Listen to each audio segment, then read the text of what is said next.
ఓం నమో భగవతే శ్రీరమణాయ. చాలా సంతోషం నాయన. ముఖ్యంగా పుట్టినటువంటి ప్రతి జీవి కూడా అనుక్షణము తాను ఎదగటానికి గురువు ఎంతో అవసరం. గురువు అంటే ఎవరింతకీ? అది వ్యక్తియా, జ్ఞానమా? తెలుసుకోవటం చాలా కష్టం. సృష్టి యావత్తు కూడా గురుమయమే అయినప్పటికీ పుట్టినప్పుడు తల్లి గురువు, పెరుగుతూ ఉంటే తండ్రి గురువు, సహోదరులు గురువులు, తన తోటి విద్యార్థులు గురువులు, పాఠాలు చెప్పే వారందరూ గురువులే కదా. తన్ను తీర్చిదిద్దే వాళ్ళు అందరూ కూడా గురువులే మరి. కనుక గు అనే పదంలో అజ్ఞానము, రు అనే దాంట్లో తొలగించేది, అజ్ఞానాన్ని తొలగించేది మరది గురువు కాక మరేమిటి? అసలు గురువు యొక్క ఆవశ్యకత మనం కాస్త సూక్ష్మంగా పరిశీలిస్తే అది ఎంతో ఉంటుంది, నీకు తెలియకుండా ఉంటుంది. ముఖ్యంగా దత్తాత్రేయుల వారికి 24 మంది గురులను చెప్పుకుంటారు. ఎంతకీ వారెవరు? వారేం చెబుతున్నారు అనే విషయం కనుక మనం కాస్త సూక్ష్మంగా పరిశీలిస్తే, ఒక గురువు భూమి, ఆ భూమిని చూచినప్పుడు దత్తాత్రేయుల వారికి ఒక భావన కలిగింది. ఓర్పుతో సహిస్తుంది, సకల జీవుల శ్రేయస్సు కోరుతుంది. అటువంటి స్థితి నాకెప్పుడు వస్తుంది అనే భావన కలిగింది. సరే, వాయువు కూడా తనకు గురువే. అది సుగంధం, దుర్గంధంతో ఏ పని లేకుండా చరిస్తూ ఉంటుంది. అది ఎంత గొప్ప విషయం! అటువంటి లక్షణం నాకెప్పుడు వస్తుందో అనేటటువంటి దృష్టికోణంలో దత్తాత్రేయుల వారు విచారం చేయటం మొదలుపెట్టారు. సరే, కాసేపు ఆకాశాన్ని చూశారు. అది ఎంతో నిర్మలంగా ఉంది కదా. అంత నిర్మలత్వముగా ఉండాలి అంటే నేను కూడా ఆకాశంలాగా ఉండాలిగా మరి. సరే, ఇంకొక విషయం తీసుకుంటే అగ్ని కూడా ఒక గురువుగా తాను భావించాడు, ఎంతో నేర్చుకున్నాడు. ఇందులో విశేషం ఏమిటి అంటే, తాను అపవిత్రుడు కాక సర్వాన్ని దహింపచేస్తుంది అగ్ని. అది ఎంత గొప్ప విషయం! అగ్ని ఎప్పుడూ అపవిత్రం కాదు. అందులో ఏ పదార్థం వేసినా దాన్ని దహిస్తుంది, కానీ ఆ పదార్థం తనకు అంటది కదా. అటువంటిది నాకెప్పుడు లభ్యమవుతుందో అనుకుంటూ ఉండేవారు దత్తాత్రేయుల వారు. సూర్యుడిని చూచినప్పుడు, ఆహా, ఎంతటి మహనీయుడు! కర్తృత్వం వహించడు, తాను చేస్తున్నట్టు ఎప్పుడూ అనుకోడు. అయినా సూర్యుడి వల్ల ఈ సృష్టి యావత్తు ప్రకాశిస్తూ సస్యశ్యామలమై నిలిచి ఉన్నది కదా. ఎంత గొప్ప విషయం అది! అటువంటి లక్షణం నాకెప్పుడు వస్తుందో అంటూ భావించేవారు దత్తాత్రేయుల వారు. పావురాన్ని చూశాడు, ఎగరడం చూశాడు, వాటి జంటను చూశాడు. ఈ పావురం మమకార వ్యామోహాలను వదలాలని సూచిస్తుంది కదా. బంధరహితమై ఏ విధంగా ఉండాలో అది సూచిస్తుంది. మమకార వ్యామోహాలను వదలటానికి అవి నిదర్శనంగా తాను తీసుకున్నాడు. సరే, ఇంకొంచెం ముందుకు వెళ్ళినప్పుడు ఒక కొండ చిలువను చూచాడు. అది దాని దృష్టి ఏమిటో తెలుసా? ప్రాప్తించేది తింటూ తృప్తిగా ఉంటున్నది కదా. దేనికి అర్రులు సాచదు. ఇది కావాలని ఇది వద్దని అనుకోవద్దు.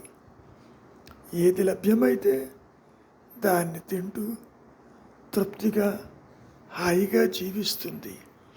అటువంటి లక్షణం నాకెప్పుడు వస్తుందా అంటూ తనలో తాను చింతించటం మొదలుపెట్టాడు. ఒక్కసారిగా సముద్రాన్ని చూచాడు. ఆహా, ఎంతటి గొప్పటి సముద్రం ఇది! ఎన్ని నదులు కలిసినా అందులో అణుమాత్రము కూడా మార్పు లేదే. కాబట్టి ఎందరితో మనం సంభాషించినా, కలిసి ఉన్నా నీలో మార్పు ఎందుకు రావాలి? నదులు చేరినంత మాత్రాన సముద్రం యొక్క స్వరూపంలో మార్పు ఏమైనా ఉందే? లేదు కదా. అటువంటి లక్షణం నాకెప్పుడు అలవడుతుందో అంటూ సముద్రాన్ని కూడా గురువుగా స్వీకరించాడు. అటు పోతూ ఉంటే ఒక మిడత కనపడింది. అది అగ్నిలోకి దూకి నశిస్తున్నదే. అంటే ఆకర్షణకు లోనై తాను తన ఉనికిని మరిచి అటువైపుకి పరిగెత్తింది కదా. ఆకర్షణకు లోను కాకూడదన్న విషయం తనకు చాలా స్పష్టం చేసింది ఆ మిడత. అది కూడా నాకు గురువే కదా. ఆ తరువాత అటు పోతూ ఉంటే ఒక ఏనుగు కనిపించింది.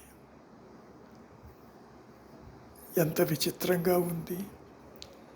స్పర్శ కోరే బొమ్మ అయినా ఏనుగు వెంట వెళ్ళి బంధించబడుతుంది కదా. ఆహా, ఏమి వైపరీత్యము! కనుక అటువంటి స్థితి రాకూడదని నేను ఆశిస్తున్నాను. సరే, ఇంకా ముందుకు నడిచిపోతూ ఉంటే ఒక చీమల దండు కనపడింది. ఎంత శ్రద్ధగా నిరంతర కృషి చేస్తూ ఆగకుండా అవి ఒకదాని వెంట ఒకటి పరిగెడుతూ పోతూ ఉన్నాయి. అందరినీ కలుస్తున్నది, దేనితోనూ విభేదించకుండా పోతూ ఉన్నది. తన కృషికి అంతము లేదా అన్నట్టుగా ఆ చీమను కూడా గురువు కింద భావించడం జరిగింది. సరే, ఎదురుగుండా ఒక చేపలు పట్టేవాడు కనిపించాడు. ఆ చేప ఎరలోకి వచ్చింది కదా.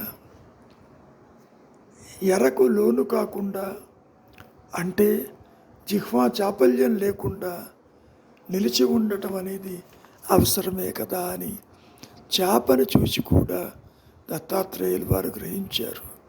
వాసనలు, కోరికలు, బంధాలు మనిషిని అధోగతికి తీసుకుపోతుంది. మరి అటువంటి జిహ్వా చాపల్యం మనిషిని కుంగదీస్తుంది. చేప అదేదో తినాలని పోయి ఆ ఎరని చివరికి ప్రాణమే కోల్పోతుంది కదా. ఎంతటి దుర్గతి! అంటూ ఆ చేపను కూడా తాను గురువు కింద భావించాడు. మరి కొంత దూరం పోయేసరికి ఒక వేశ్య కనిపించింది. మంచి నిద్రను పోగొట్టుకుని ధనం కొరకు జీవిస్తున్నది, శరీరాన్ని అందిస్తున్నది. ఆహా, ఎటువంటి స్థితి అంటూ ఆ విధంగా ఉండకూడదని, తనకు తానుగా ఉండాలని, దేనినో ఆశించకూడదని తాను ఈ విధంగా చేస్తున్నందుకు ఆ వేశ్యను కూడా గురుభావంతో తీసుకోవటం జరిగింది. అటు మరికొంత దూరం ప్రయాణించాక శరకారుడు కనిపించాడు. ఎంత దూరంలో ఉన్నా బాణం వేస్తాడు. కాబట్టి దూరం ఉన్నంత మాత్రాన నీవు గమ్యానికి దూరం కావని ఆ బాణము శరకారుడు చెబుతున్నాడు. అతడు కూడా నాకు గురుతుల్యుడే అనుకుంటూ ఇంకొంచెం ముందుకు సాగాడు. అక్కడ ఆకాశంలో చంద్రుడు కనిపించాడు.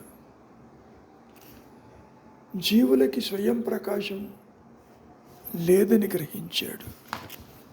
చంద్రుడు సూర్యకాంతి వల్ల ప్రకాశిస్తూ కాంతి పడనప్పుడు క్షీణిస్తూ శుక్లపక్షమని కృష్ణపక్షమని మార్పు చెందుతూ ఉన్నాడే. ఈ జీవులు కూడా అటువంటి వారే. వారికి స్వయం ప్రతిపత్తి లేదు. ఒక దాని మీద ఆధారపడి దేహాత్మబుద్ధితో నేను నాది అంటూ మమకారంతో బంధాలలో చిక్కుకున్నాడు కదా. చంద్రుడు కూడా నాకు గురువే. అటువంటి స్థితి అర్థం చేసుకుని దాని జోలికి పోకూడదని తాను భావించాడు. ఇంకొంచెం ముందుకు నడిచిపోతూ ఉంటే అక్కడ ఒక తామర పువ్వు కనపడింది. తేనెటీగ ఆకర్షణకి లోనై అది నశించిపోతూ ఉంది.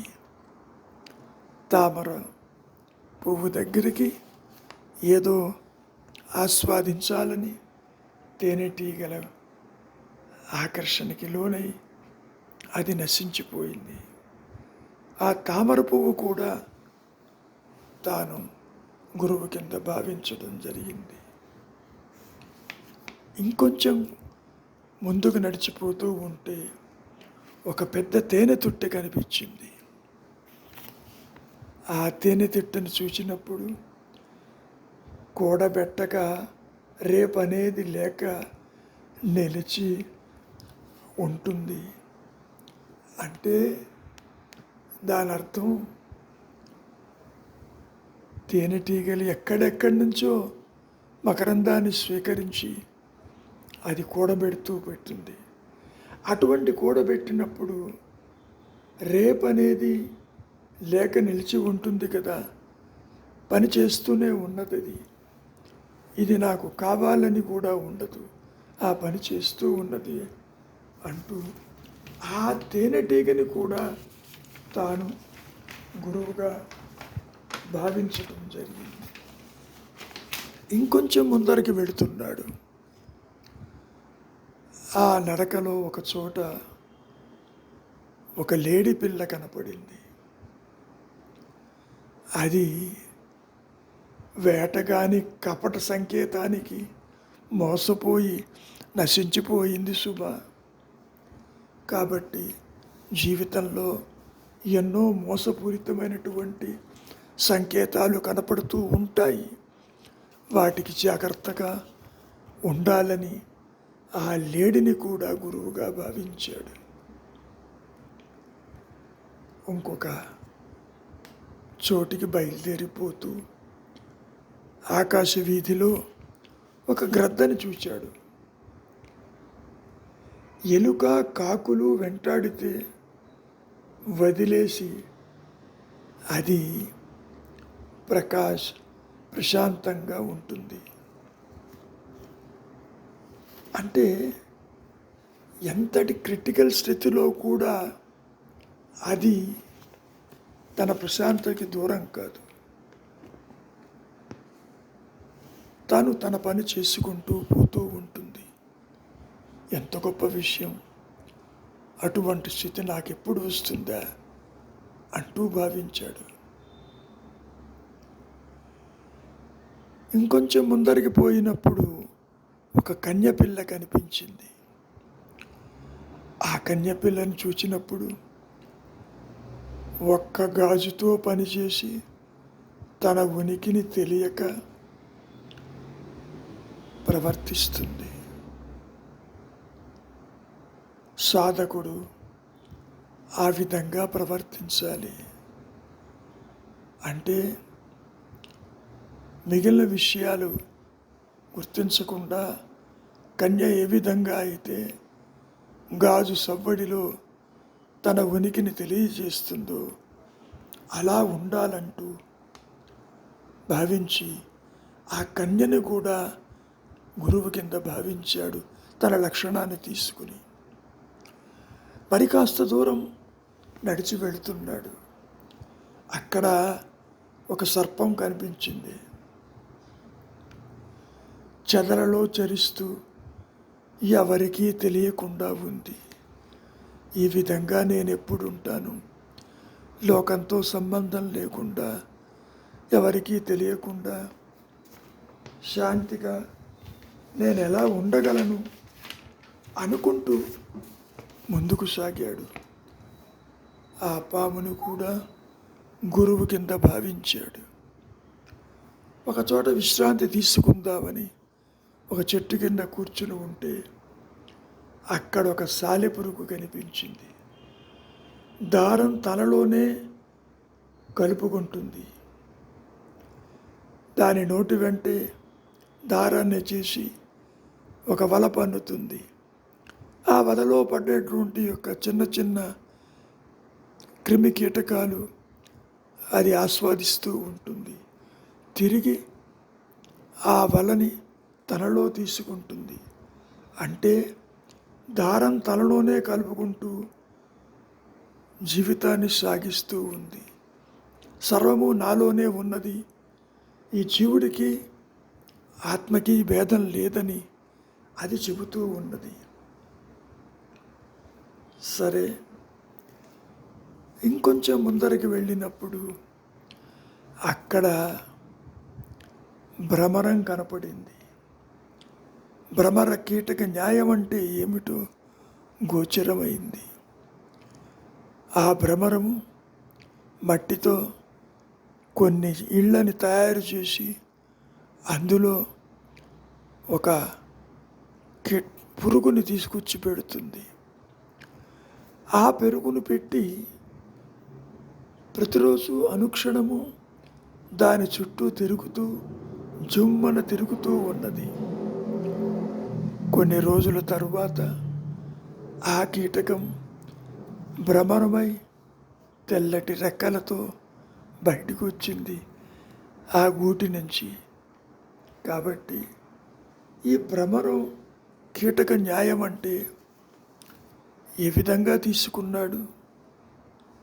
ఏకచింతనలో ఆ కీటకము భ్రమరాన్ని గురించి ఆలోచిస్తూ తాను భ్రమరంగా మారింది అంటూ అటువంటి స్థితి నాకెప్పుడు వస్తుంది అనుకుంటూ ఆ భ్రమరాన్ని కూడా గురువు కింద భావించాడు.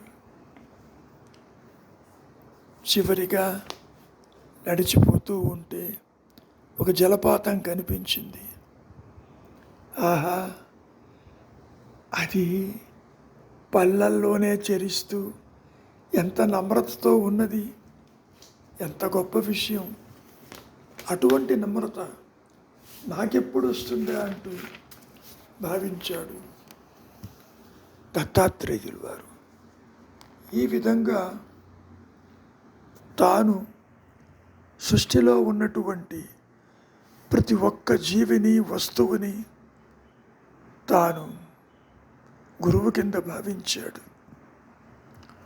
అసలు ఉన్నదే గురువు అన్న సంగతి రమణ మహర్షుల వారు చాలాసార్లు ప్రస్తావించడం జరిగింది. గురువు అంటే జ్ఞానము, ఉన్నదే జ్ఞానము, మరి లేనిదో సృష్టి. ముఖ్యంగా అనేకులు ఎందరైనా గురులు ఉండవచ్చునా అని ఒక సందర్భంలో రమణ మహర్షుల వారిని అడగటం జరిగింది. అప్పుడు మహర్షుల వారు స్పందిస్తూ, ఇంతకీ గురువెవరు? ఆత్మయే కదా. మన పరిస్థితిని బట్టి ఆత్మయే వెలిగా గురువుగా వ్యక్తమవుతుంది కదా. కనుక ఇందాక మనం చెప్పుకున్నటువంటి పురాతనుడు ప్రసిద్ధుడు అయిన అవధూతి యోగి దత్తాత్రేయులు వారు తనకి గురువులు 24 అని చెప్పుకున్నాం కదా. 24 కంటే ఎక్కువే ఉన్నారు. ఎవని వలన సకలము తెలియగలమో అతడే సద్గురువు కదా. అవధూత యోగి ఉన్నట్లు ఒకప్పుడు జడము కూడా గురువు కావచ్చు కదా. అంటే ఒక పర్వతాన్ని చూచాడు. ఈ పర్వతము కదలకుండా స్థిరంగా ఎంత గొప్పగా ఉన్నది, అటువంటి స్థిరత్వము నాకెప్పుడు వస్తుంది అనే భావన కలిగినప్పుడు జడము కూడా గురువే కావచ్చు అంటూ రమణ మహర్షుల వారు చెప్పడం జరిగింది. ఈశ్వరుడు, గురువు, ఆత్మ ఒకటే ఈ విధంగా మనకు కనిపిస్తుంది. గురువుగా మన్నించటమే సర్వ సృష్టిని జీవుడు చెయ్యగలిగింది. ముఖ్యంగా ఒక సందర్భంలో రమణ మహర్షుల వారిని దర్శించడానికి వచ్చిన వాళ్ళల్లో ఒకరు అడుగుతున్నారు, గురువు కానీ ఇష్ట దైవం కానీ సరాసరి సాయపడితే ఇంత బాధ నాకు ఉండదు కదా, ఇంత శ్రమము తగ్గిపోతుంది కదా. స్వస్వరూపాన్ని దర్శించే శక్తి వారు నాకు ఇయ్యలేరా, మరి ఏం చేయమంటారు, ఆత్మానుభవం చేకూరేది ఎలాగూ అంటూ వేడుకున్నప్పుడు మహర్షుల వారు బదులు పలుకుతూ, సాధన మార్గంలో ఇష్టదైవము, గురువు ప్రబలంగా సాయపడేవారే, కానీ ఆ సాయం ఫలించటానికి నీ ప్రయత్నం కూడా అవసరం కదా. అది తప్పనిసరి నాయన. ఒక విషయం గుర్తుపెట్టుకో, సూర్యుని చూడవలసింది నీవు. సూర్యుడు కంటి అద్దాలు నీకై చూడగలవా? నీ నిజస్వరూపాన్ని నీవుగా చూడవలే. అందుకు పెద్ద సహాయం అవసరం లేదు కూడా అంటూ చెప్పుకొచ్చారు. మరొక సందర్భంలో మహర్షులు వారిని దర్శించడానికి వచ్చిన వాళ్ళల్లో ఒకరు అడుగుతున్నారు, ఈశ్వరానుగ్రహము ఈశ్వర ప్రసాదంలో తేడా ఉందా? దైవ చింతనే దైవ ప్రసాదం నాయన. దైవ స్వభావమే ప్రసాదము. దైవానుగ్రహం చేతనే నీకు దైవ చింతన కలిగేది. అందుకనే గురువును నీకు పంపిస్తాడు ఆ దైవము. గురువు అనుగ్రహం కూడా ఈశ్వర కృపయే కదా. మరి వాళ్ళిద్దరూ వేరా కాదే, గురువే దైవము. ఆయన కన్నా వేరు ఏమున్నది విచారించు. ఉన్నది జ్ఞానమే, ఉన్నది దైవమే, ఉన్నది గురువే, ఉన్నది సత్యమే, ఉన్నది ఏకమే. మరి మరో సందర్భంలో సమాధి లభించటానికి ఈశ్వరానుగ్రహం అవసరం కాదా అన్నప్పుడు, గురు అనుగ్రహం అవసరం కాదా అన్నప్పుడు మనమే ఈశ్వరుడు, మనల్ని ఈశ్వరునిగా చూచు దృష్టియే దైవానుగ్రహాన్ని ఆయన అంటే దైవానుగ్రహానికి దైవమును అనుగ్రహమే అవసరం కదా. మరి తేడా ఎక్కడుంది? దైవమే గురువు, గురువే ఆత్మ జ్ఞానవృత్తి చేత తనకు తాను నీలో ప్రకాశించినప్పుడు అది ఆత్మసిద్ధి కాక మరేమిటి? గురువే కదా అది అంటూ చెప్పుకొచ్చారు. ముఖ్యంగా శరణాగతుడైన భక్తునికి దైవము గురు రూపంలో కరుణిస్తాడు నాయన. ఆ గురు దైవం భక్తునికి సరైన దారి చూపుతాడు. గురువు ఆత్మగా నీలోనే ఉన్నాడని బోధిస్తాడు. ఇది మనస్సును అంతర్ముఖం చేసి చివరికి ఆత్మప్రాప్తికి దారి తీస్తుంది కదా. సర్వము గురుమయము. It is the self that does everything. అంతా జరిపించేది గురువేను, ఆ జ్ఞానమేను.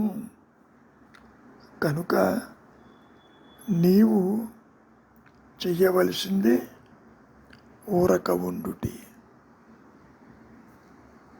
ఒక సందర్భంలో రమణ మహర్షుల వారిని ఒక విషయాన్ని అడగటం మొదలుపెట్టారు. గురూపదేశం అవసరం అంటారు కదా, పుస్తకాలు చదివినంత మాత్రాన ప్రయోజనం ఉండదని. నేను ఎన్నో గ్రంథాలు చదివాను, నా అనుష్ఠానానికి ఏ విధంగానూ సహాయం లభించటం లేదు. కరుణించి చెప్పండి, నేనేం చెయ్యాలి, ఎట్లు చెయ్యాలి, ఏ వేళల్లో, ఎట్టి ప్రదేశాల్లో అంటూ ప్రార్థించాడు.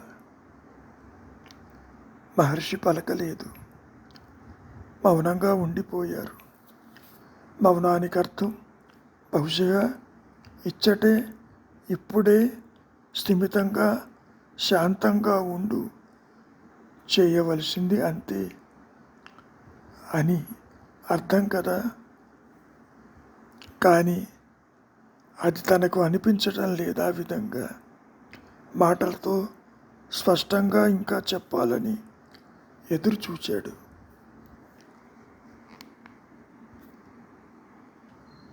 మరొక సందర్భంలో మహర్షుల వారికి దర్శించడానికి వచ్చిన వాళ్ళల్లో ఒకరు ఒక విషయాన్ని వారి ముందు ప్రస్తావించారు. అందరూ త్యాగులైతే ఈ ప్రపంచం సాగేదెలాగు? రైతు పొలం దున్నడు, మరి పంట ఎట్లా వస్తుంది అంటూ ఒక విచిత్రమైనటువంటి ప్రశ్నని సంధించారు. ముందు నీ ఆత్మ సిద్ధించని, నీవెవరివో తెలుసుకో, ఆ పైన ఆలోచిద్దువు. కానీ ఈ క్రియలన్నీ కూడా ఎవరు చేస్తున్నారో నీకు అర్థమవుతుంది. నీ యథార్థం నీవు ఎరిగితే ఋషులు గురువుల యొక్క యథార్థం నీకు బోధపడుతుంది. అసలు విషయం ఏమిటో తెలుసా నాయన? నిజమైన గురువు ఒక్కరే, అదే ఆత్మ. నువ్వు అనుకోవచ్చు, గురువులు శ్రద్ధను మౌనాన్ని విధిస్తారు ఎందుకు అని. మౌనం అంటే ఏమిటో తెలుసా? ఆగని వాక్పటిమ. It is an eloquent speech. మరి శ్రద్ధ అంటే ఏమి? మనోవిక్షేపం లేనిదే శ్రద్ధ. ఇంతకంటే నీకు ఎవరు మాత్రం ఏం చెప్పగలరు? కనుక గురువు మరొక సందర్భంలో మహర్షుల వారిని దర్శించడానికి వచ్చిన వాళ్ళల్లో గురువు యొక్క అనుగ్రహం ఏ విధంగా ఉంటుంది? అది ఏ విధంగా వర్తిస్తుంది అని అడగటం మొదలుపెట్టారు.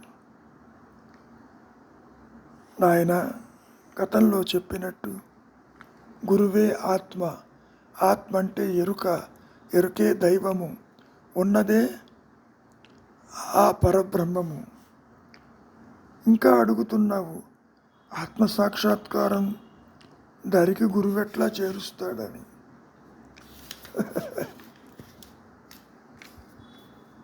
దానికి బదులు పలుకుతూ ఈశ్వరో గురురాత్మేతి. ఈ విషయం మనం ఎన్నోసార్లు చెప్పుకున్నాం. దైవమే గురువు, ఆత్మ. ప్రతి ఒక్కడు ఏదో అసంతుష్టితో ఆరంభిస్తాడు కదా. ఈ జగత్తులో తృప్తి పడక తన వాంఛాపూరితమైన జీవితాన్ని గడపటానికి ఆ దైవాన్ని ప్రార్థిస్తాడు. ఇది కావాలని, ఇది వద్దని, ఇది బాగుంటుందని అనుకుంటాడు. వానికి మనస్సు శుద్ధమవుతుంది. తన కోరికల సఫలం కావడం కన్నా ఈశ్వర అన్వేషణ యందే ఆసక్తి పెరుగుతుంది కదా. దైవానుగ్రహం లాభానికి అది ఆరంభమవుతుంది.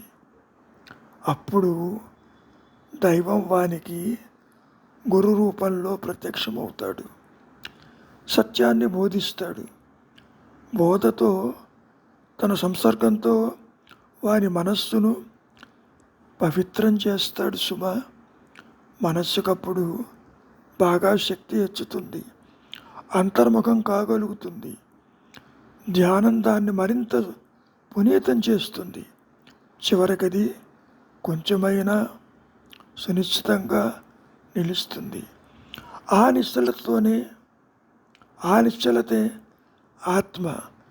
గురువు వెలుపల లోపల కూడా ఉన్నాడు. ఈ విషయాన్నే ఇంకా స్పష్టం చేస్తూ మహర్షుల వారు బయట నుంచి మనస్సుని అతడు లోనికి కోపోతాడు, లోపలికి నెడతాడు.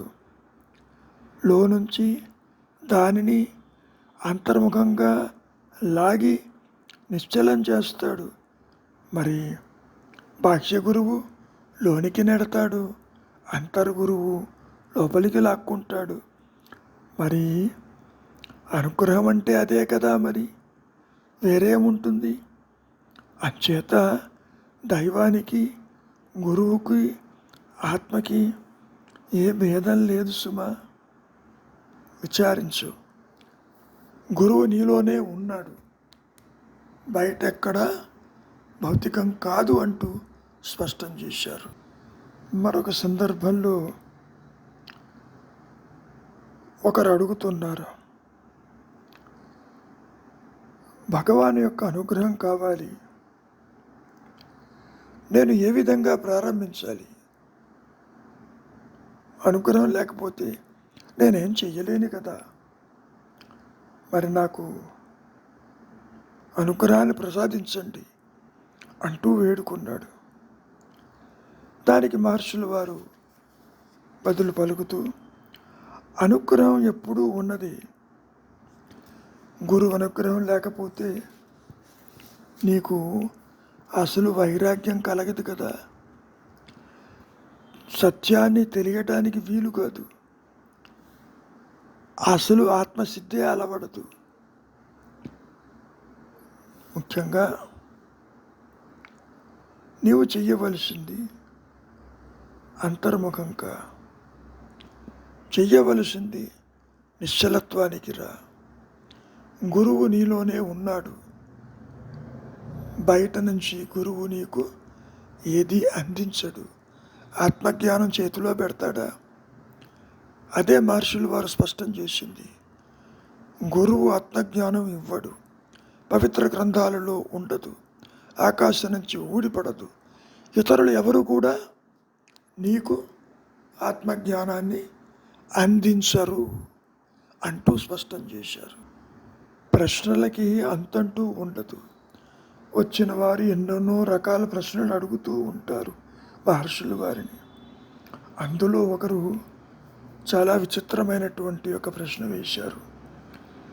గురువు తన శక్తిని కొంత సంక్రమింపజేసి శిష్యునికి ఆత్మసిద్ధి సమకూర్చగలడు అంటారు కదా, అది ఎంతవరకు నిజం అంటూ ప్రశ్నించారు మహర్షుల వారిని.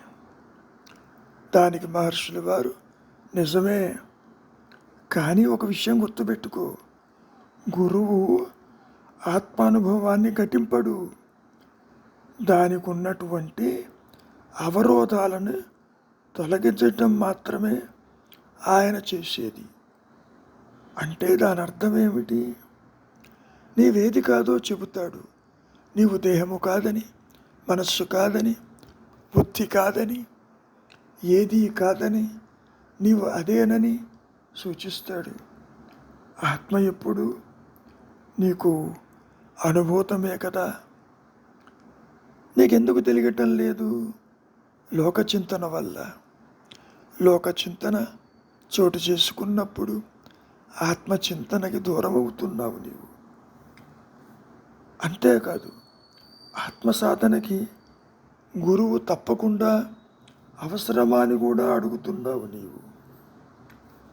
ముఖ్యంగా నాయన, ఒక విషయాన్ని గుర్తుపెట్టుకో, సాధనా కాలంలో గురువు తప్పకుండా అవసరమే. గురువే ఆత్మ. గురువును పరమాత్మగాను భావించడం ఎంతైనా అవసరం. నిన్ను జీవాత్మగా ఎంచుకో. ఈ ద్వంద్వ భావన ఉంది చూశావు, పోవటమే అజ్ఞాన నాశము. ద్వంద్వ భావన ఉన్నంత కాలంలో గురువు వలె కావాలి నీవు. అంటే నీకు అవసరం గురువు. గురువు నీకు ద్వైతం ఉన్నంతసేపు గురువు నిన్ను మార్గంలో పెడతాడు. ఆ మార్గంలో పెట్టడానికి మరి గురువు కావాలి కదా. ద్వంద్వ భావన పోవటమే అజ్ఞాన నాశం. మరి ద్వంద్వ భావన ఉంది కదా నీకు, అన్యత్వ ఉంది కదా.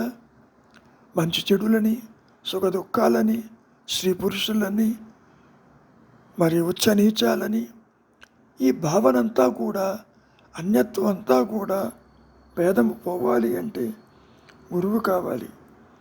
నీకు దేహాత్మ బుద్ధి కలదు కనుక గురువును కూడా నువ్వేమనుకుంటున్నావు? దేహంగానే భావిస్తున్నావు. దేహము నీవు కావు. నీ గురువు దేహం కాదు, నీవాత్మవు. గురువు కూడా అట్లే. మరి నీవాత్మవు అన్నట్లే దానివల్ల ఎరుకగలుగుతుంది. నీవు ఆత్మానుభవం అంటున్నావే, అదే దానివల్లనే ఎరుక నీవు కలుగుతుంది. ఇంకా అడుగుతున్నావు నీవు, గురువు సమర్థుడా అసమర్థుడా అనేటటువంటిది ఎలా తెలుస్తుంది? చాలామంది ఎందరినో ఆశ్రయిస్తుంటారు, వారేదో తలకెత్తుతారని. దానికి మహర్షుల వారు చిన్నగా స్పష్టం చేస్తున్నారు. ఎవరి సన్నిధిలో అయితే నెలకొన్నటువంటి శాంతి వల్ల నీవు ప్రశాంతంగా ఉంటావు, వారి సన్నిధిలో నెలకొన్న శాంతి వల్ల, వారి ఎడల నీకు కలిగే భక్తి వల్ల, మరి అతడు సద్గురువే కదా. పూర్తిగా విశ్వసించిన గురువు అసమర్థుడిగా తేలితే శిష్యుడి గతేంటని ఒక వింత ప్రశ్న వేయటం జరిగింది. వాని గుణాన్ని బట్టి మార్గం స్ఫురిస్తుంది. మరి అంతకంటే ఏమీ లేదు. నీవు అంతర్ముఖంగా గురువు నీకు ఎవరో తెలుస్తారు. ఉన్నదే గురువు. ఒక సందర్భంలో మహర్షినే అడిగారు సూటిగా, మీ గురువు ఎవరని. నాకు భౌతికమైన గురువులు ఎవరూ లేరు, నా ఆత్మే నా గురువు అన్నాడు. ఆత్మ గురువు అంటే అసలు మింగుడు పడతగా. నేను అదే మాట అంటాను నాయన. నాకెవరూ భౌతిక గురువులు లేరు, ఆత్మే గురువు. ఆత్మ ప్రకాశంలోనే ఈ దేహాత్మ బుద్ధి, ఈ బంధము పూర్తిగా అదృశ్యమైపోయింది. సృష్టే లేదు అక్కడ. మరి ఆత్మే గురువు కాక మరేమిటి మరి? అదే విషయం గతంలో కూడా మనం ప్రస్తావించుకున్నాం. ముఖ్యంగా ప్రతి ఆశ్రమంలోనూ గురువులు ఉన్నారు. ఆ గురువులు ఉన్నారా లేదా అన్నప్పుడు ఉన్నారన్నాడు. కానీ మీరు గురువుని ఎవరిని గ్రహించలేదు కదా. ప్రతివానికి గురువులు ఉంటారు నాయన. నాకు కూడా ఒకరున్నారని ఒప్పుకుంటాను. ఇంతకీ నా గురువు ఎవరంటావా? ఇందాక చెప్పా కదా, నా ఆత్మే నాకు గురువు. ఆత్మ గురువుగా భావించటం, అది నడిపించింది కాబట్టి మనకు స్పష్టంగా తన ఉనికిని తానుగా ప్రకాశింపచేసేదే గురువు కాక మరేమిటి అంటూ చెప్పుకొచ్చారు రమణ మహర్షులు వారు. ప్రశ్నలకు ఎప్పుడూ అంతు ఉండదు కదా. ఒకరు అడుగుతున్నారు, అభ్యాసం సంగతి పక్కన పెట్టండి, అభ్యాసం కంటే గురువు యొక్క అనుగ్రహం ఎక్కువ శక్తివంతము, పవర్ఫుల్ కదా అంటూ ప్రశ్నించారు. గురువు అవిద్య నిర్మూలానికి మాత్రమే సాయం చేస్తాడు నాయన. ఆత్మని చేతికి అందించడు. ఆత్మానందాన్ని చేతికి అందిస్తాడా? అందించడు కదా. కనుక నీకు తెలియదంటావు. ఆ మటుకు నీకు తెలివిగలవాడివే. తాను వెర్రివాడనని ఎవరైనా ఒప్పుకుంటాడా? కనుక గురువు అనుగ్రహం నీటి నుంచి నిన్ను ఉద్ధరించటానికై చాచిన చెయ్యి లాంటిది మాత్రమే. అవిద్య నిర్మూలానికై నీ మార్గాన్ని సుగమం చేస్తాడు. ఇంకా లోతుగా పరిశీలిస్తే మనం చేయవలసిందల్లా గురువు ఉపదేశించినట్లు నడవటమే. నీ చేతన అంతా లోనికి మళ్లించటమే. గురువు బాహ్యారంతరాల్లో రెంటా ఉన్నాడు నాయన. వెలుపర పరిస్థితులంతా అంతర్ముఖుణ్ణి చేసేట్టుగా మలచి లోని వాణిని నిన్ను ఉదయాంతరాల్లోకి లాగేటట్టు సిద్ధం చేస్తాడు. ఇట్లు కథల్లో చెప్పుకున్నట్టు బాహ్య గురువు పైనుంచి ఒక త్రోపు తోస్తాడు, లోపల ఉన్న గురువు లాగుతాడు.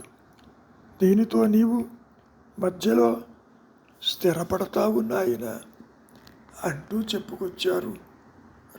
చాలా సందర్భాలలో మహర్షుల వారిని దర్శించటానికి వచ్చిన వాళ్ళల్లో ఇటువంటి ప్రశ్నలే అడుగుతూ ఉంటారు. నేను తమ వద్దకి ఎంతో దూరం నుంచి వచ్చాను, కాస్త ఏదైనా ఉపదేశం ఇస్తే అనుసరిస్తాను, లేని పక్షంలో 600 మైళ్ళ దూరంలోని నాకు మీ సహాయం ఎలా లభిస్తుంది? ఇంత దూరం వచ్చాను కదా అంటూ చెప్పినప్పుడు, నాయన నువ్వు పొరపాటు పడ్డావు, సద్గురువు నీలోనే ఉన్నాడు. అది అర్థమవ్వటానికి కూడా నాకు సద్గురువు కావాలి కదా. అదే నేను చెబుతున్నది, ఆ సద్గురువు నీలోనే ఉన్నాడు. అయినా నువ్వు అడుగుతున్నావు నాకు ప్రత్యక్ష గురువు అవసరమని. అందుకనే అంటున్నాను నాయన, ఆ కనపడే గురువే నీతోనే ఉన్నాడని అంటున్నాను. అయినా కానీ తృప్తి చెందలేదు. నా భారమంతా సద్గురువు కరుణకు వదిలేయవచ్చునా? అవును, పూర్తిగా వదిలేయి. ఉపదేశాలు ఎవరికో తెలుసా?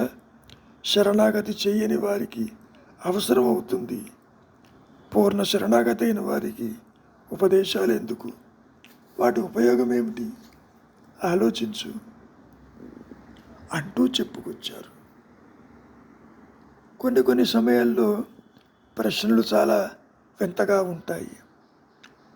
సద్గురువులు నా తలపై చెయ్యి ఉంచి సాయం ఉందని నమ్మబలుకుతారా? వారి వాక్కు అమోఘం కదా, తృప్తి నాకు కలుగుతుంది కదా అంటూ చెప్పుకొచ్చారు.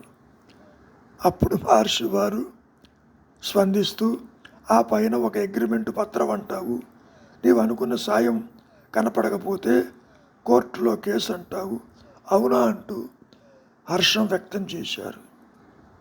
ముఖ్యంగా నీవు చెయ్యవలసింది మౌనము, అంతర్ముఖము.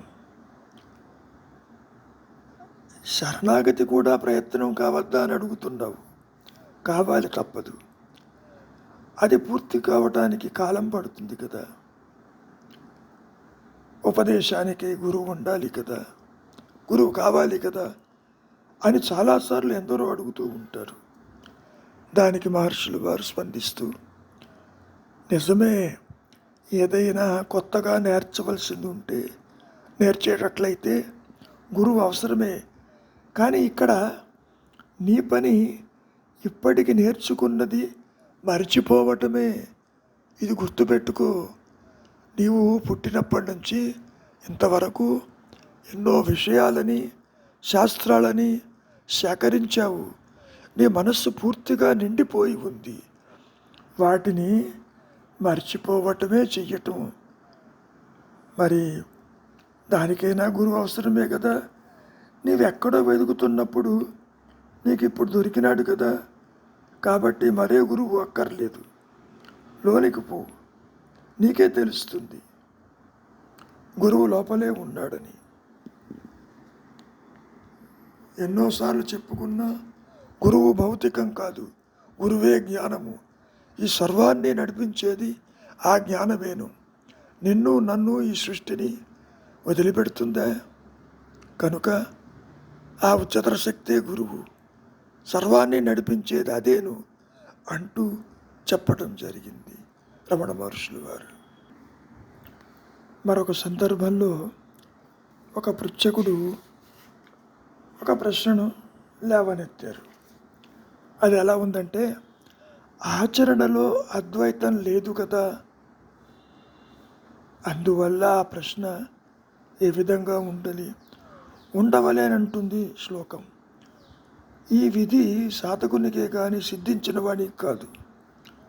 అవును, బోధపడింది గురువునడ అద్వైతం పనికిరాదు, అట్టువారు ఉపదేశం పొందే మాట ఉండదు కదా. అప్పుడు మహర్షులు వారు స్పందిస్తూ, అవును నిజమే, కానీ గురువు ఎక్కడున్నాడు? ఉండేది అంతరంగంలోనే కదా, బయట కాదు కదా.